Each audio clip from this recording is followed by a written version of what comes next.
Hello everyone, good morning. हमने पहले monopoly की वीडियो देख रखी है। मोनोपोली में क्या होता है, वहाँ पे हमने प्राइस डिस्क्रिमिनेशन होता है ये भी हमने देखा था। यहाँ पे हम पूरी प्राइस डिस्क्रिमिनेशन पे बात करने वाले हैं कि कैसे होता है, क्या है इसमें, प्रॉफिट कैसे आता है, बाकी की चीज़ें। ठीक है, तो स्टार्ट करते हैं वीडियो। कैसे हो आप सब? Are you all happy?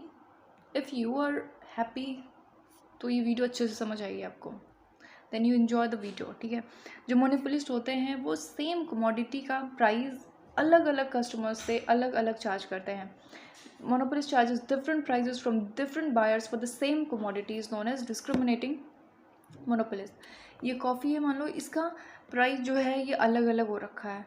एक ही कंज्यूमर है, सॉरी एक ही प्रोड्यूसर है, इसने अलग अलग प्राइजेस हर जगह सेट कर रखे हैं। ये मोनोपोली की पावर है। ठीक है, उसके पास पूरी फुल पावर है कि वो प्राइस सेट कर सकता है। हमने मोनोपोली की कैरेक्टरिस्टिक में क्या देखा था कि उसके पास पावर होती है कि वो प्राइस सेट कर सकता है, वो प्राइस सेटर होता है। ठीक है, बहुत सारे से प्रोड्यूसर्स होते हैं लेकिन जो प्राइस सेट करता है, जो सेल करता है, वो सिर्फ एक ही होता है।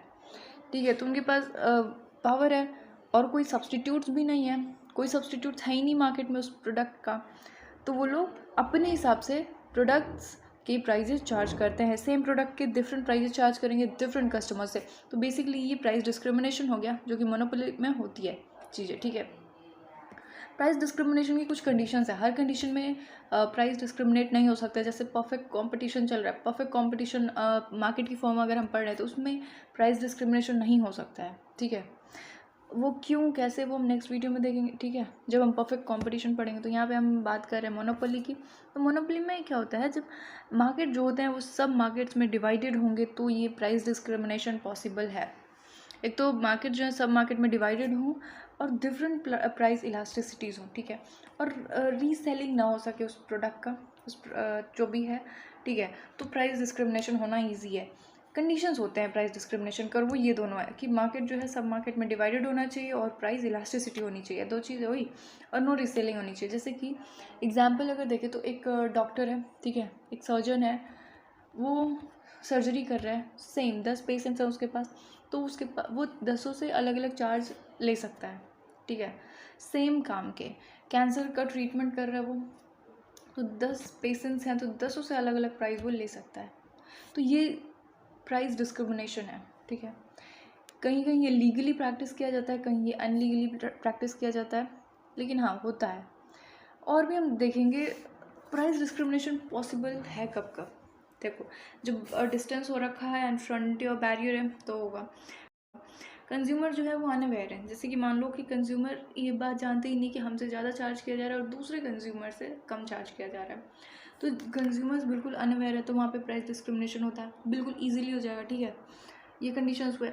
दूसरा कि दिमाग में लोगों के होता है कि जो हायर प्राइजेस होते हैं जिनके, वो अच्छी क्वालिटी का गुड होता है, उनकी क्वालिटी भी हायर होती है।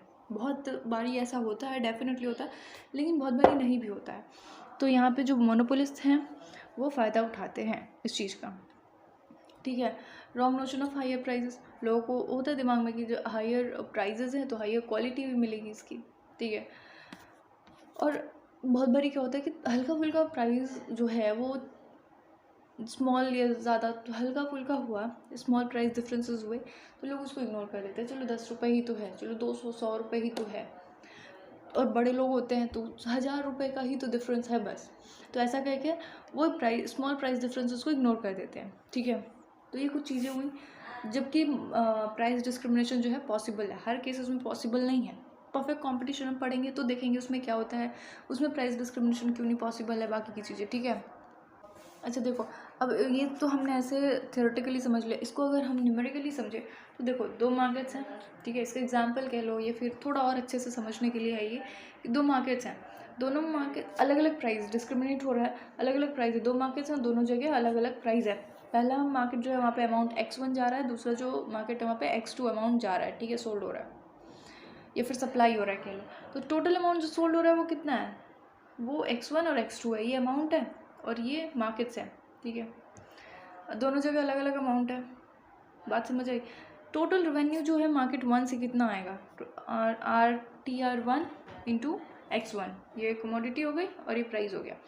तो दूसरे मार्केट से प्रॉफिट जो हो रहा है वो कितना हो रहा है, TR2 इंटू जो कमोडिटी है, मतलब जो गुड है, अमाउंट ऑफ गुड है, तो उतने का प्रॉफिट हुआ। और टोटल कॉस्ट जो है वो कितनी आई है, जो बनाने में कॉस्ट आई है वो कितनी आई है, सी इंटू x1 प्लस x2, ठीक है। अब प्रॉफिट जो है वो कितना हो रहा है, TR1 प्लस TR2 माइनस सी। हमने जो सेल करा है उसमें से बस जितने पैसे हैं उसमें से हम कॉस्ट वाला पैसे निकाल दें, जो बनाने में कॉस्ट आई उसका पैसा निकाल दे तो प्रॉफिट पता लगेगा यहाँ पे। तो ये चीज़ें हुई, समझ आई बात। आई होप कि चीज़ें समझ आई होंगी, मैंने कोशिश करी अच्छे से समझाने की।